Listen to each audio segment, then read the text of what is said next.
kalau hari ini kan terkait dari pandemi ya, COVID ini kan hampir semua orang terkena dampaknya.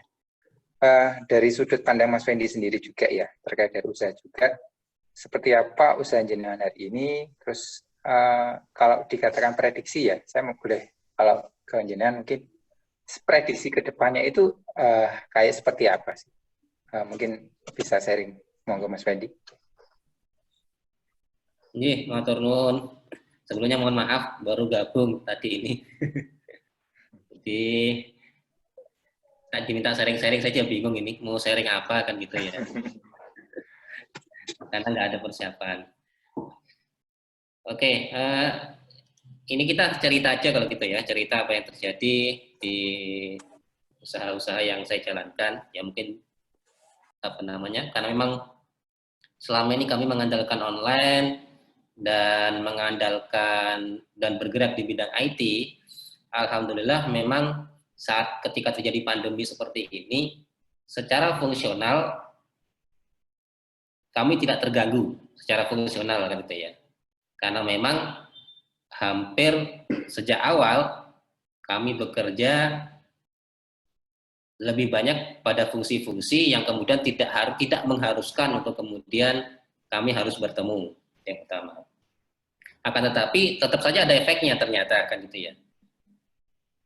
Efeknya adalah ternyata ketika kemudian terjadinya berbagai penurunan misalnya kan gitu ya, penurunan. Salah satu produk kami misalnya yang menjadi unggulan misalnya ke salah satunya adalah fashion muslim misalnya ya. Kami tidak kesulitan menjual secara online. Permintaan banyak kan gitu ya. Bahkan meningkat cukup besar. Yang menjadi masalah ternyata produsennya tidak bisa memproduksi kan gitu. Akhirnya kami menjadi berarti ini sebuah pelajaran bagi kami pribadi.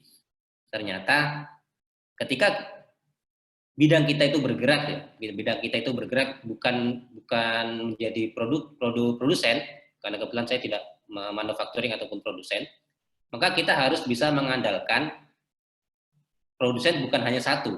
Kita harus mengandalkan produsen yang cukup banyak, bervariasi, yang memang fokus dari usaha kita adalah di bidang distribusi.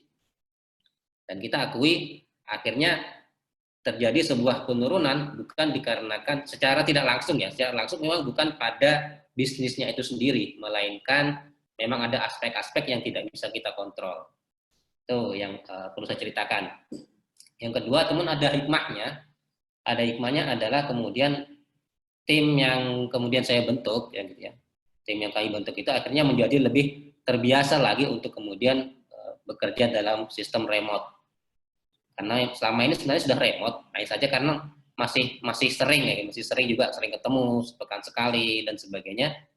Akhirnya saat ini hampir kemudian dalam 2-3 bulan ini kita nggak pernah ketemu, dan alhamdulillah pekerjaan-pekerjaan yang sifatnya bisa di remote di rumah masing-masing itu alhamdulillah bisa selesai. Dan ini jadi sebuah masukan juga ya, dimasukkan juga akan ada beberapa tim yang sekiranya itu pasti kita memiliki kelebihan, kan gitu ya, memiliki kelebihan ketika terjadi pandemi ini. Tapi juga sebaliknya ada beberapa bisnis dan juga tim yang ternyata memang sangat menurun. Kalau tadi saya sempat dengarkan Mas Wahyu kan ada bisnis-bisnisnya yang malah naik kan gitu ya. Dan ada juga sebagian yang menurun. Saya kira itu menjadi sebuah keseimbangan gitu ya. Dan setiap bisnis kita saya kira akan ada yang kemudian peluang-peluang naik dan akan ada peluang-peluang yang turun. Nah, cuman kemudian kita harus bisa memilih, menurut saya kan ya, memilih kemudian mana yang kemudian bisa kita optimasi. Mana yang bisa kita optimasi, kita berdayakan di masa-masa pandemi seperti ini. Karena kayaknya ke depannya, kalau menurut beberapa pemberitaan, ke depannya ya akan seperti ini saja kan gitu ya.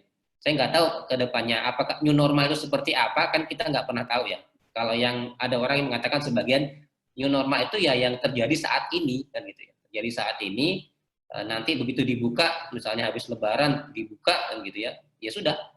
Sebagaimana pandemi saat ini akan dianggap sebagai sesuatu hal yang lumrah. Akan tetapi setidaknya saat ini mainframe-nya atau mungkin cara berpikirnya, framework-nya itu adalah orang sekarang sudah semakin aware dengan kesehatan. Oleh karena itu kadang-kadang mungkin bisnis-bisnis kita ada hubungannya yang kemudian dengan bukan ada hubungannya dengan kesehatan, ada hubungannya kemudian memperhatikan aspek-aspek kesehatan, aspek-aspek kebersihan, dan berbagai macam yang lainnya. Saya kira itu sih yang bisa saya sharing-sharing buat rekan sekalian, dan di sini banyak sekali guru-guru saya yang lain. Saya kira saya lebih baik menjadi peserta kan gitu ya. Jadi menjadi peserta untuk kemudian mendengarkan banyak insight. Dan dari tadi saya ini sambil ngetik sebenarnya sambil ngetik. Tapi saya mendengarkan insight-insight yang baru minimal gitu ya. Insight-insight kemudian pengen apa yang bisa kemudian kita ambil dari setiap pengalaman-pengalaman setiap orang pasti akan berbeda-beda. Ya, monggo Mas Agus. Terima kasih Mas Fendi. Mungkin teman-teman ada pertanyaan. Kalau tidak ada, saya ke